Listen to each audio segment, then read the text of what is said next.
Duty থেকে আসতে না আসতে ব্রাশ নিয়ে বেরিয়ে চলে এলাম, কারণ আজকে আমার কাজে প্রচুর চাপ, জল আনতে হবে। তারপর দেখি মুখে জল দিয়ে আনা হতে হতে সাইকেল আর ড্রাম রেডি। তারপর ফাইনালি আমি আমার স্কুল লাইফের হাইবুসাটা নিয়ে বেরিয়ে চলে এলাম জল আনার উদ্দেশ্যে। দেখতে পাচ্ছ গাইস, এটা হচ্ছে আমাদের গ্রামের রাস্তা। কে কে এরকম রাস্তা পছন্দ করো কমেন্ট করে জানাবে, বিখ্যাত রাস্তা। তারপর এখানে কারেন্ট চলে গেল, আমি ভিতরে ঢুকে একটু সুইচটা চালু করে দিলাম।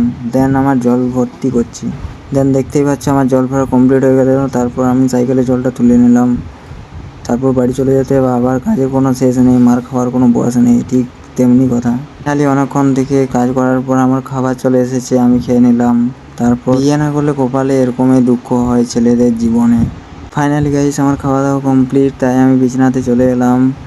শুতে হবে আমাকে, কেননা নাইট ডিউটি করে এসেছি। যদি না ঘুমাই তাহলে রাত্রে ডিউটি করা অনেক চাপ হয়ে যাবে।